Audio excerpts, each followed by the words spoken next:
하나님의 말씀은 민수기 10장 11절에서 28절까지의 말씀입니다.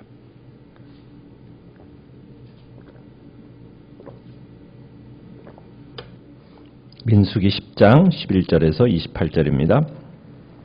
둘째 해 둘째 달 스무 날에 구름이 증거의 성막에서 떠오르매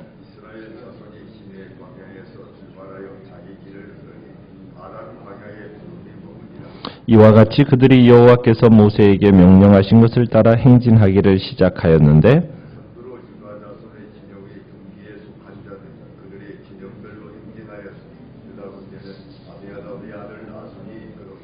이사갈 자손 지파의 군대는 수알의 아들 느다넬이 이끌었고 이에 성막을 거두매 게르손 자손과 무라리 자손이 성막을 메고 출발하였으며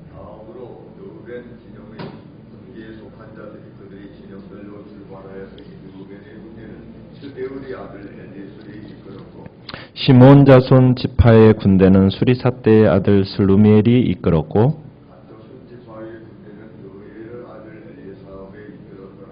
고앗이는 성물을 메고 행진하였고 그들이 이르기 전에 성막을 세웠으며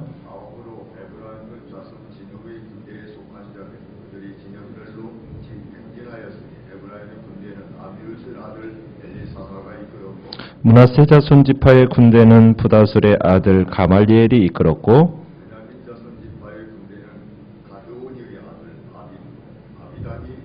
다음으로 단 자손 진영의 군기에 속한 자들이 그들의 진영별로 행진하였으니 이 군대는 모든 진영의 마지막 진영이었더라. 단 군대는 암미사대의 아들 아히에셀이 이끌었고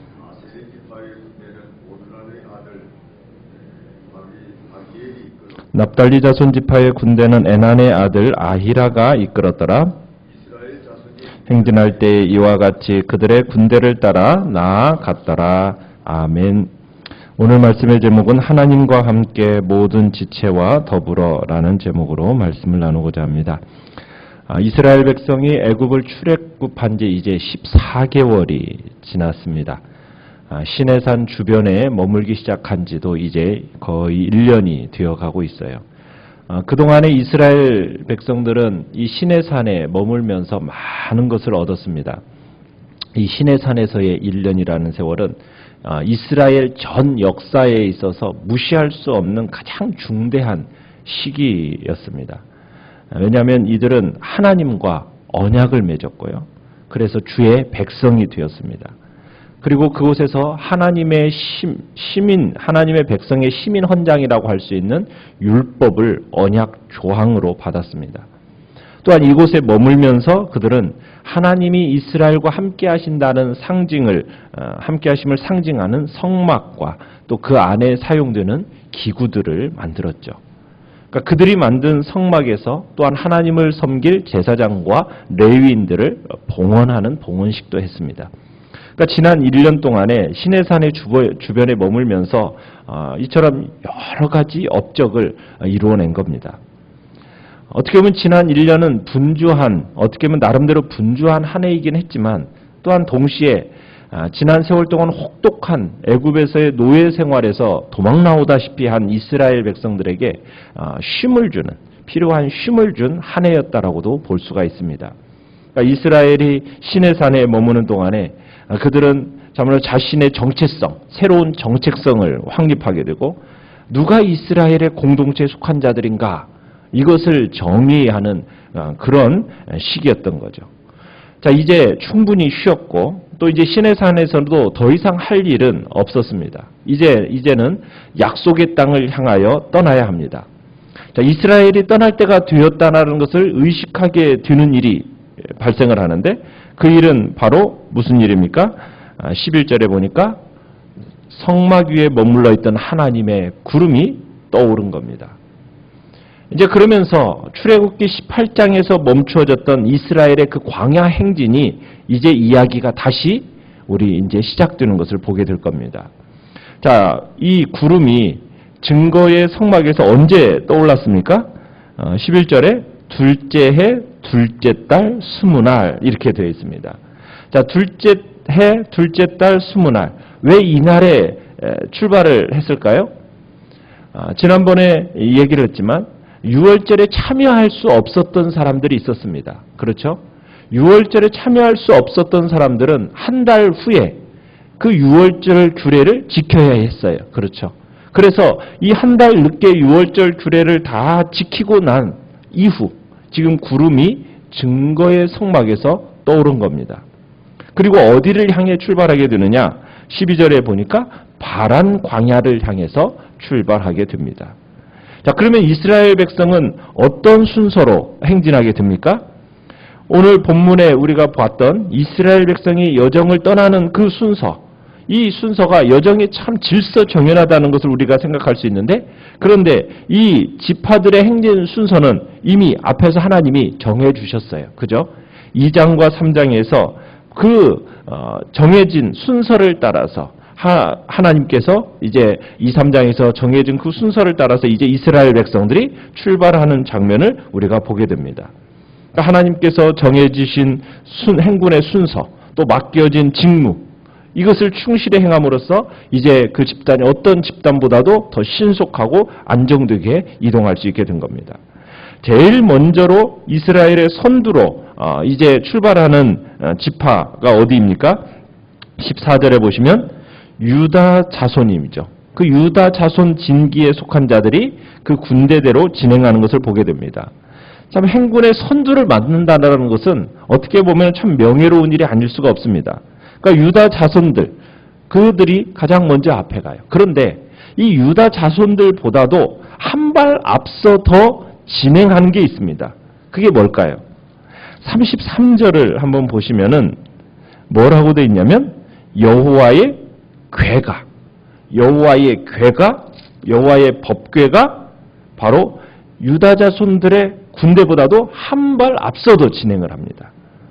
그러니까 이 법궤는 이스라엘이 행진하면은 제일 앞에 서는 거예요. 하나님의 법궤, 누가 이동을 하겠습니까? 제사장인 아론과 그의 집안 사람들이 이제 유다 그룹 앞에 서서 온 행렬을 인도하고 있는 겁니다. 그러니까 하나님의 인도하심을 따라야 결국 가나안 땅에 들어갈 수 있는 거거든요. 하나님의 인도하심을 따라야 참 생명과 참 복을 누릴 수 있는 바른 길로 나아갈 수 있는 겁니다. 그러니까 아무리 능력이 있고 지혜가 있다 하더라도 자기 뜻대로 살아간다면 결코 형통할 수가 없는 거예요. 하나님을 온전히 따르는 자만이 형통할 수가 있습니다. 하나님의 인도를 거절하고 제멋대로 살아가는 것자들은 아무리 탁월한 능력을 가진다 할지라도 결코 형통할 수가 없는 겁니다. 그렇기 때문에 우리는 참으로 우리의 능력을 과신해서도 안 되고 우리의 지혜를 과신해서는 안 됩니다. 오직 하나님의 인도하심을 따라서 한 걸음 한 걸음 나아가는 것입니다. 하나님의 인도하심을 거절하는 것은 어리석은 자가 되는 거예요. 하나님의 인도하심이 없는 인생은 결코 한 걸음도 바른 길을 내디딜 수 없는 것이 바로 우리의 무능력함임을 인정하고 오직 하나님의 인도하심을 따라서 법궤가 인도하는 대로 말씀이 인도하는 대로 살아가는 것, 그것이 하나님의 은혜와 축복이 넘치는 형통한 삶을 받는 비결인 겁니다. 자, 그러면서 이제 선두로 앞서가는 그 뒤에 바로 뒤에 이제 17절에 보시면 성막과 성물을 운반하던 레위 사람들이 맨 앞에 선 유다 진과 그 뒤를 따르는 르벤 진 뒤 두 곳으로 이제 분산되는 것을 우리가 보게 되는데요. 자, 17절에서는 보시면은 게르손 자손과 무라리 자손은 뭘 가지고 갑니까? 각종 이제 포장과 뼈대, 그죠? 그 뼈대들을 운반하는 거예요.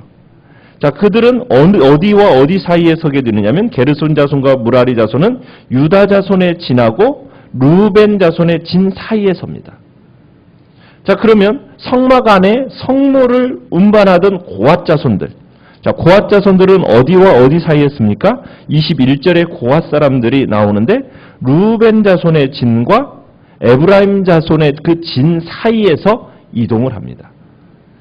자, 성막이 어떻게 보면 거룩한 기구들하고 함께 이동하지 않죠. 첫 번째로 행진하는 군대를 성막을 가진 사람들이 따라가고 성물은 그 뒤편에 따로 움직이는 것을 보게 됩니다. 왜 그랬을까요?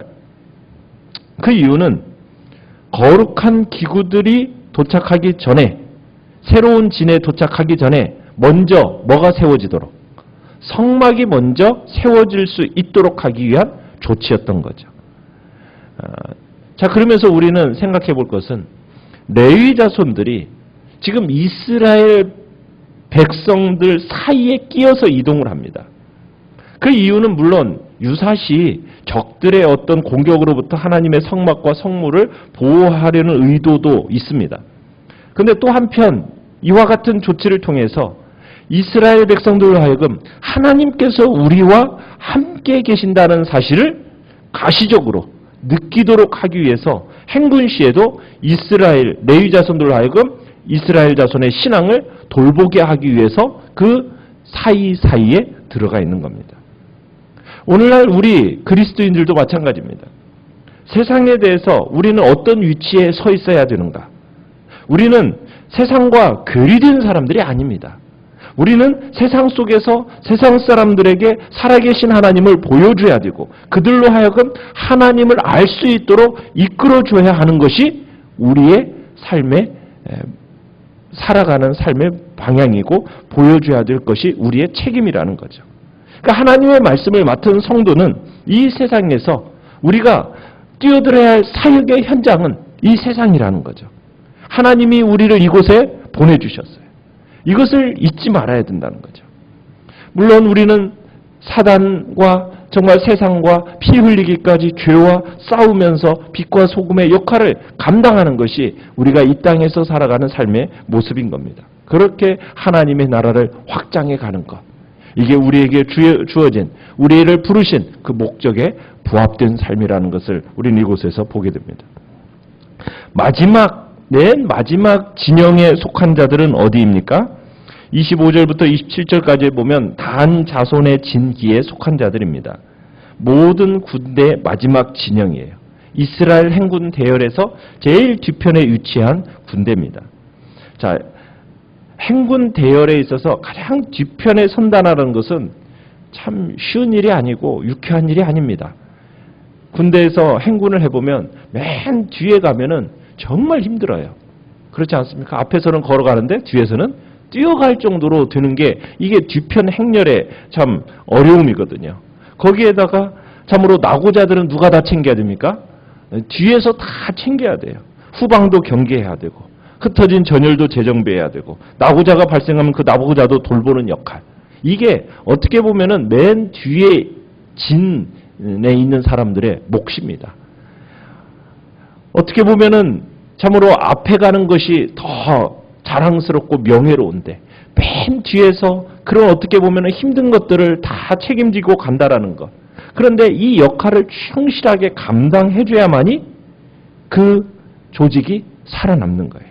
그 조직이 부흥하는 겁니다. 이스라엘 전체 군대에 있어서 정말 아무런 무리 없이 행군이 계속되어질 수 있었던 것은 바로 맨 뒤에 있었던 이 단진기에 속한 자들이 묵묵히 그 일들을 감당해 줬기 때문입니다. 오늘날 교회도 마찬가지입니다. 단진기에 속한 자들과 같이 정말 아무런 말이 없이 뒤에서 묵묵히 숨은 봉사자들로서 이렇게 섬겨가는 사람들이 많은 교회가 바로 성장을 하게 되는 거. 어떻게 보면 다른 사람들에게 인정도 받지 못하고 대접도 받지 못하지만 묵묵히 자신의 역할을 충실하게 감당할 때 그런 사람들이 많아진 교회는 성숙한 교회예요. 그 교회가 바로 하나님께서 참으로 세워가시는 부흥하는 양적으로도 정말 부흥하는 교회가 되는 것이죠. 우리 교회가 그런 교회가 되기를 원하는 겁니다. 자, 이스라엘은 우선순위를 따라서 질서를 따라서 광야길을 행진합니다. 질서정연하게 행진하는 거예요. 여러분, 이렇게 질서정연하게 행진할 수 있었던 것은 무엇 때문입니까? 하나님께서 이스라엘 백성들의 각 지파별로 딱 나누시고 그들의 역할, 그들의 진행 순서 다 정해주셨기 때문에 그 질서를 부여하셨기 때문에 지금 이 질서가 유지되면서 가는 거예요. 그러니까 하나님은 질서의 하나님이십니다. 온 만물에 질서를 부여하시고 그 질서를 유지하시고 보존하시는 질서의 하나님이시라는 것을 우리는 다시 한번 보게 되는 거죠. 그러니까 하나님은 절대로 어지러움의 하나님, 혼돈의 하나님이 아니십니다. 그러므로 하나님에 의해서 피조된 우리 인간도 정말 이 세상, 자연계와 인간 세계 속에서 부여하신 하나님의 질서가 있어요. 그죠? 그 질서를 지키면서 살아가야 되는 겁니다. 만약 이 질서가 지켜지지 않고 무너진다면 이 세상은 어떻게 되겠습니까? 혼돈과 어두움이 나타나게 되는 겁니다. 성도는 특별히 하나님께서 이 땅의 자연계에 허락하신 질서, 또 인간 사유에 허락하신 질서, 그 질서를, 정해진 그 질서를 파괴하지 않고 정말 그 질서를 따라 진행되어지도록 이렇게 행하는 것이 교회 안에서도 그 질서를 따라 나아가도록 하는 것을 우리는 적극 노력해야 됩니다. 그 정하신 질서를 지키도록 노력하는 것이 바로 우리 성도들이 또한 살아가야 할 삶의 모습인 거죠. 오늘 말씀을 생각하시면서 앞에 서야 할 역할이 있든 내가 또 때로는 뒤에서 받쳐줘야 할 역할이든 기꺼이 감당하는 복된 자리에 있게 해달라고 기도하며 나아가시기 바랍니다. 하나님이 주신 사명을 함께 이루어가기 위해서 내가는 때로 기다려주고 때로는 내가 배려해 줄 사람이 누구인가를 이 시간도 한번 생각해 보시고 정말 내가 스스로 먼저 가겠다고 질서를 어지럽히거나 그런 일이 없게 하시고 오직 약한 자를 배려하면서 질서를 따라 순종의 길을 걸어가는 복된 공동체가 되게 해달라고 기도하며 나가시길 바랍니다.